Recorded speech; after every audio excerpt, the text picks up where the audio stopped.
अब हम आगे बढ़ते हैं और अब बात करने जा रहे हैं शेयर मार्केट से जुड़ी हुई एक बड़ी खबर की। जी हां, खबर यह है कि स्टॉक, गौर से सुनिए, यह खबर बेहद महत्वपूर्ण है और बाजार बंद होने के बाद यह खबर आई है। स्टॉक मार्केट में लिस्टेड स्मॉल कैप और मिड कैप कंपनियों के अच्छे दिन आने वाले हैं। मार्केट रेगुलेटर सेबी के ताजा आदेश के मुताबिक म्यूचुअल फंड्स को अपने मल्टी कैप फंड का, अब गौर से सुनिएगा, यह आंकड़ा अपने आप में बेहद दिलचस्प है, अपने मल्टी कैप फंड का 50% हिस्सा मिड कैप और स्मॉल कैप कंपनियों में लगाना होगा।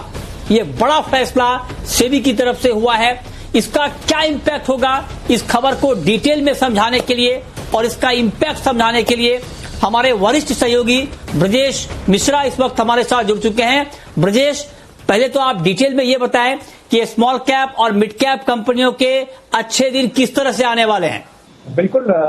जो सेबी ने आदेश जारी किया है उसके हिसाब से ये है कि जो मल्टी कैप फंड हैं उनके लिए ये जरूरी कर दिया गया है कि 25% हिस्सा, कम से कम 25% हिस्सा वो लार्ज कैप में रखें, कम से कम 25%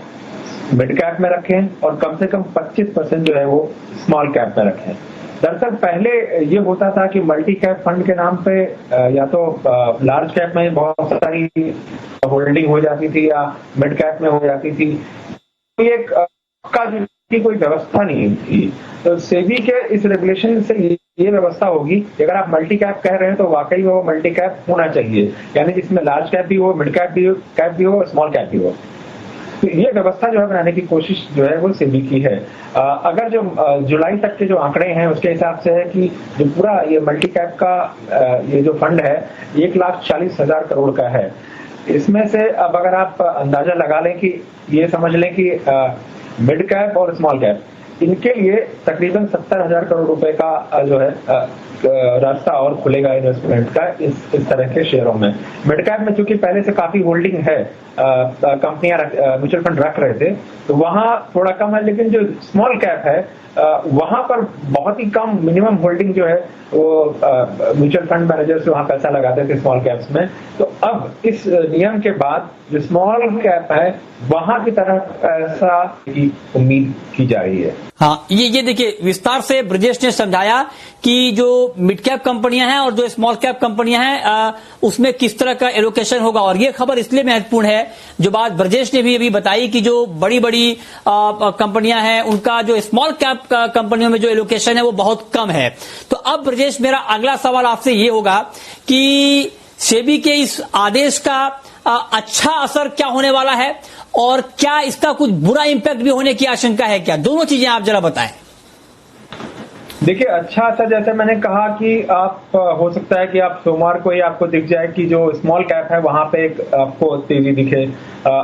जो मिड कैप है कुछ अच्छे वहां भी आपको तेजी दिख सकती है। तो ये चीजें तो आपको इंस्टेंटली दिखेंगी कि स्मॉल कैप और मिड कैप के शेयर अभी भागने शुरू हो जाएंगे अब से लेकर, और संभव है कि जनवरी तक, जब तक ये डेडलाइन है कि इसको लागू किया जाना है। लेकिन इसका जो साइड इफेक्ट एक मैं कहूंगा वो जो हमें फंड मैनेजर से बात करके पता चल पा रहा है वो ये है कि फ्लेक्सिबिलिटी जो फंड मैनेजर्स की है शायद वो कम हो जाएगी, क्योंकि फंड मैनेजर अभी ये देखते हैं कि मार्केट कौन से डायरेक्शन में जा रहा है, कौन से सेक्टर कहाँ चल रहे हैं, वहां पे पैसा लगाना है। अगर आप कोरोना के टाइम पे देखें तो ज्यादातर ये फोकस किसी भी फंड मैनेजर का होगा कि जो बड़ी कंपनियां हैं, जो मजबूत कंपनियां हैं, वहां पैसा ज्यादा लगाया जाए। तो जाहिर सी बात है कि फंड का जो डायरेक्शन है वो लार्ज कैप की ओर ज्यादा होगा, स्मॉल कैप और मिड कैप की तरफ कम से कम होता जाएगा। ये जो फ्लेक्सिबिलिटी फंड मैनेजर के पास होती थी पहले, जो मल्टी कैप फंड चलाते थे, तो उनके पास से ये फ्लेक्सिबिलिटी चली जाएगी। दूसरा जो है कि ये फंड मैनेजर के लिए चैलेंज होगा कि इस वक्त में जबकि कोरोना का संकट है और बड़ी से बड़ी कंपनियां भी जूझ रही हैं, ऐसी स्मॉल कैप कंपनियों को खोजना जिनमें कि पैसे डाले जा सकें, रिटर्न आने की उम्मीद की जा सके, तो ये एक जो है बड़ा चैलेंज होगा। और अगर ऐसी कंपनियां आइडेंटिफाई कर पाते हैं, पहचान कर पाते हैं, तो ये भी मुमकिन है कि बहुत सारा पैसा कुछ चुनिंदा स्मॉल कैप कंपनियों की तरफ डायरेक्ट ना हो जाए और उससे वहां ओवर वैल्यूएशन का खतरा ना पैदा हो जाए। तो यही स्थिति थोड़ी बहुत मिड कैप के साथ भी दिख सकती है। तो ये एक साइड इफेक्ट है, लेकिन रेगुलेटर की जो मंशा है कि अगर आप कह रहे हैं कि मल्टी कैप फंड है तो वाकई में वो मल्टी कैप फंड होना चाहिए। तो ये एक थोड़ी सी जो है चिंता जो है फंड मैनेजर्स जता रहे हैं, और ये भी मुमकिन है कि इंडस्ट्री शायद इस नियम को बदलने की मांग करे, या ये भी है कि बहुत सारे जो म्यूचुअल फंड हैं वो अपने मल्टी कैप इन्वेस्टर्स को ये शायद कहने लगे कि आप मल्टी कैप फंड को छोड़ करके आप जो सेलेक्ट फंड है, जैसे लार्ज कैप फंड है या मिड कैप फंड है या स्मॉल कैप फंड है, जो डेडिकेटेड फंड है वहां की तरफ आप मूव कर जाइए। तो मुमकिन है कि इस तरह के बदलाव हमें अब से लेकर के और जनवरी तक दिख सकते हैं। ठीक है, बहुत बहुत बहुत शुक्रिया ब्रजेश आपका, बहुत ही विस्तार से और आसान भाषा में ब्रजेश ने ये समझाया कि इसका इम्पैक्ट क्या होने वाला है। अब हम रुक करते हैं अपने खास मेहमान का, और आज हमारे साथ कार्यक्रम